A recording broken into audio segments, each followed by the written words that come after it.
बिस्मिल्लाहिर्रहमानिर्रहीम अस्सलाम वालेकुम डियर स्टूडेंट्स। आज का जो हमारा नेक्स्ट टॉपिक ऑफ डिस्कशन है वो है रोल ऑफ जीन एक्सप्रेशन या role of gene in protein synthesis. इसे हम जीन एक्सप्रेशन भी कहते हैं सिंपली, ठीक है, या इसे हम प्रोटीन सिंथेसिस भी कहते हैं।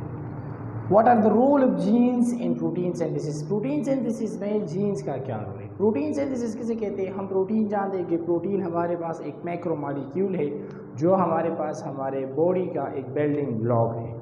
यानी हमारी बॉडी के ज़्यादातर जो पार्ट्स है, हमारी बॉडी ज़्यादातर जो हिस्से हैं वो प्रोटीन से मिलकर बने हुए हैं और हम प्रोटीन का हमारे बॉडी में एक अहम रोल है, ठीक है। अब प्रोटीन सिंथेसिस होता कहाँ पर है, होता किस तरह है, तो इसी टॉपिक में वो हम डिस्कस करेंगे। Protein synthesis mean protein formation, protein का बनना। प्रोटीन का बनना कहाँ पर होता है, प्रोटीन कहाँ पर बनते हैं, किस तरह बनते हैं, वो हम इसी टॉपिक में डिस्कस करेंगे। अच्छा, तो हम पढ़ेंगे कि most genes contain information needed to make functional molecule called proteins. ज़्यादातर जो प्रोटीन्स है उसमें ये इंफॉर्मेशन मौजूद होती हैं, जीन्स में वो इंफॉर्मेशन मौजूद होती हैं एक ख़ास किस्म के प्रोटीन बनाने के लिए कि हमारे पास कौन से प्रोटीन बनेंगे, प्रोटीन्स हमारे पास किस तरह बनेंगे, तो वो हमारे पास जीन्स जो है उस इंफॉर्मेशन को, ये इंफॉर्मेशन जो होती है वो जीन्स के पास होती है। अब हमने पढ़ा है कि हमारे पास, अगर आपको याद हो तो हमने पढ़ा है कि डीएनए हमारे पास बना हुआ होता है फ्रॉम न्यूक्लियोटाइड्स। न्यूक्लियोटाइड्स हमारे पास यूनिट है डीएनए का, और न्यूक्लियोटाइड जो है वो बना हुआ है किससे? पेंटोज शुगर यानी राइबोज शुगर जो हमारे पास है, उसके साथ नाइट्रोजीनस बेसिस यानी एडेनिन, गुआनिन, साइटोसिन और थायमिन, और इसके साथ फॉस्फेट ग्रुप यानी फास्फोरिक एसिड। अब यहाँ पर हमारे पास डीएनए में जो न्यूक्लियोटाइड्स होते हैं, याद रखिए डीएनए में जो नाइट्रोजीनस बेसिस होते हैं वो हमारे पास है एडेनिन, गुआनिन, साइटोसिन और थायमिन।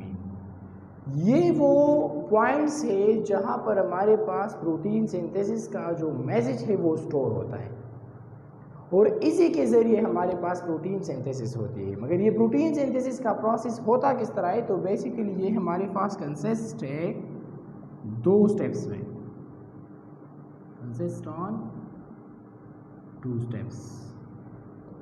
फर्स्ट जो स्टेप है हमारे पास वो है ट्रांसक्रिप्शन।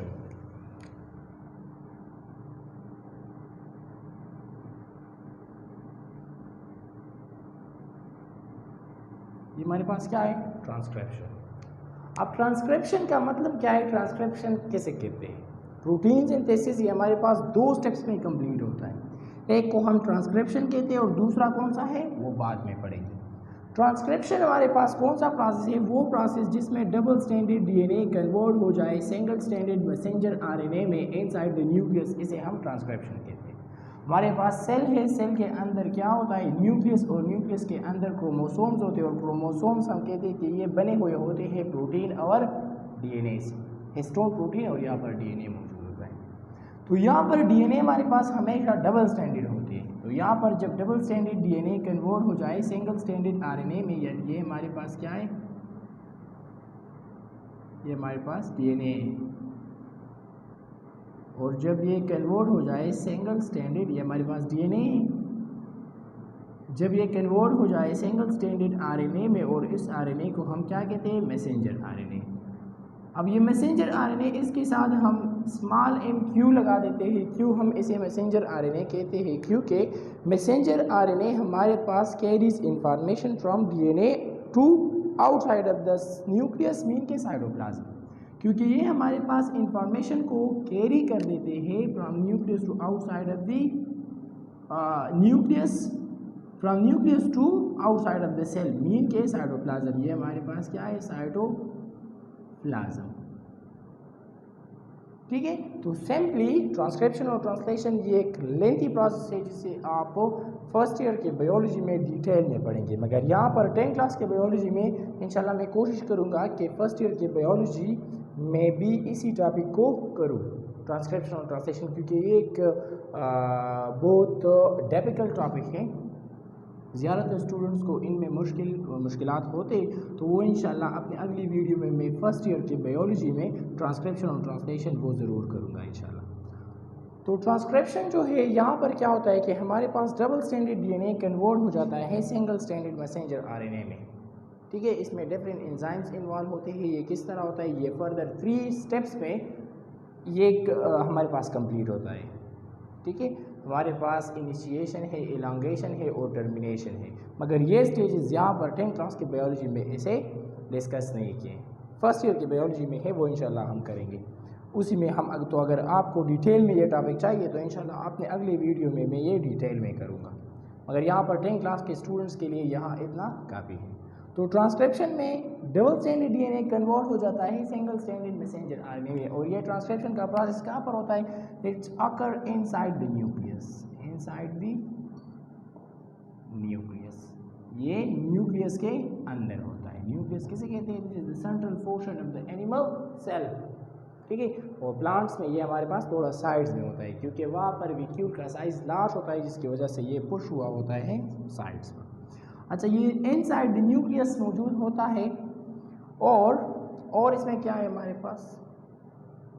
अच्छा, तो सिंपली यहाँ प्रोसेस होता है कि डबल स्टैंडर्ड डीएनए कन्वर्ट हो जाता है सिंगल स्टैंडर्ड मैसेंजर आरएनए में, और ये प्रोसेस इनसाइड द न्यूक्लियस होता है, और इसके बाद हमारे पास शुरू होता है ट्रांसलेशन। ठीक है, ट्रांसलेशन।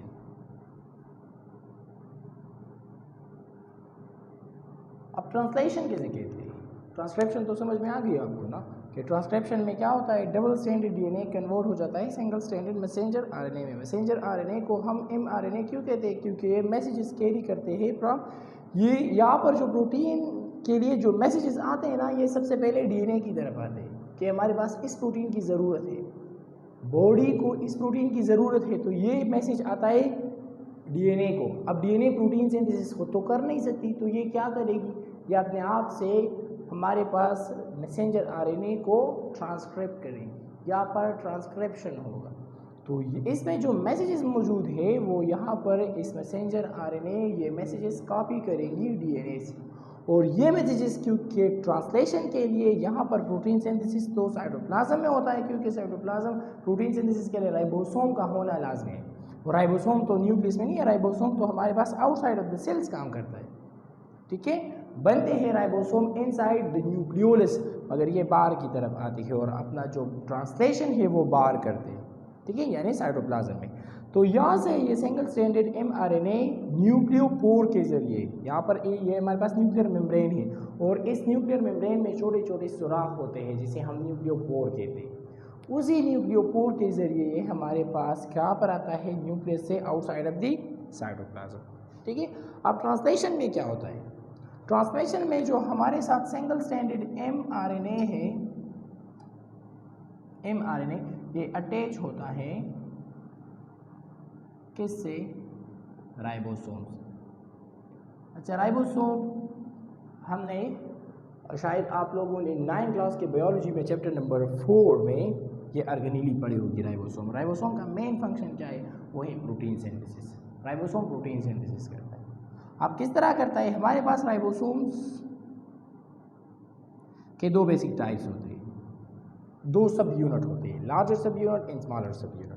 ठीक है, यहाँ पर हमारे पास ये मैसेंजर आरएनए जो है ये आता है और इस राइबोसोम के साथ अटैच होता है। ठीक है, अब ये जब राइबोसोम के साथ अटैच होता है तो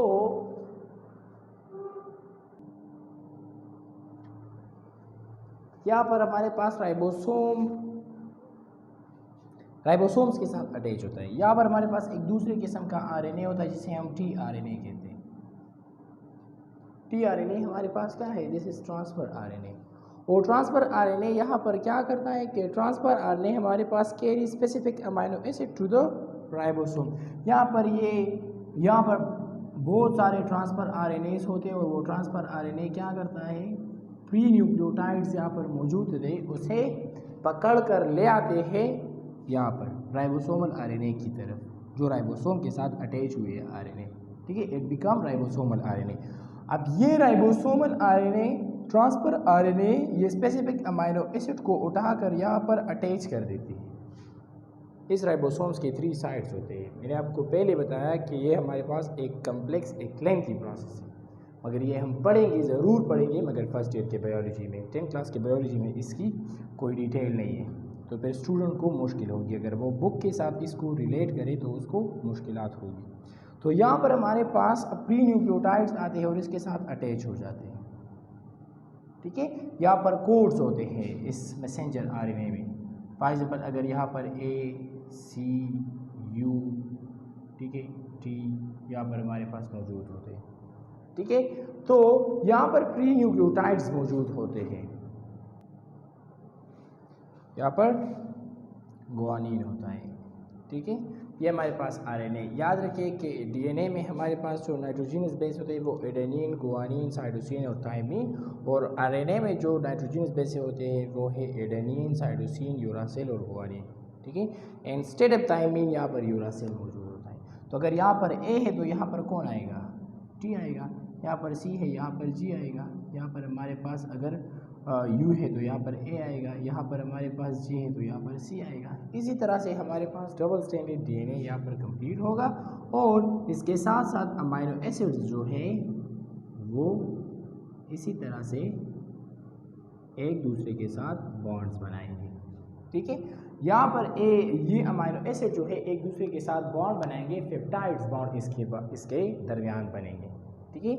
एक अमाइनो एसिड का जो क्या है अमाइनो ग्रुप है और दूसरे अमाइनो एसिड का जो कार्बोक्सिलिक ग्रुप है वो एक दूसरे के साथ बॉन्ड बनाएंगे, और उस बॉन्ड के रिजल्ट में हमारे पास अमाइनो एसिड एक दूसरे के साथ लिंक होंगे और क्या बनेंगे? प्रोटीन, ठीक है। क्योंकि हमारे पास जब मोनोमर्स इकट्ठे होते हैं, स्मॉल यूनिट्स अमाइनो एसिड्स के इकट्ठे होते हैं, तो ये एक लार्ज पॉलीमर बनाता है, जिसे हम फिर क्या कहते हैं? प्रोटीन। तो यहाँ पर जो कोड्स यहाँ पर कोड हुए हैं, उस कोड हमारे पास स्पेसिफिक अमाइनो एसिड को इकट्ठा करके एक लार्ज पॉलीमर बनाएगा, जिसे हम क्या कहेंगे? फिर प्रोटीन, ठीक है। तो ये हमारे पास एक कंप्लीट प्रोसेस हो गया कि जीन का रोल क्या है प्रोटीन सिंथेसिस में, ठीक है। इसे हम प्रोटीन सिंथेसिस भी कहते हैं। ट्रांसक्रिप्शन और ट्रांसलेशन, इसमें 2 मेन प्रोसेस, ठीक है। तो ये हमारे पास आज का ये जो टॉपिक था प्रोटीन सिंथेसिस, ये तो कंप्लीट हो गया। इंशाल्लाह अगले टॉपिक में मेंडल वर्क ऑफ इनहेरिटेंस ये शुरू करेंगे, ठीक है। Mendel law of independent assortment और मेंडल लॉ ऑफ सेग्रीगेशन ये पढ़ेंगे इंशाल्लाह, ठीक है।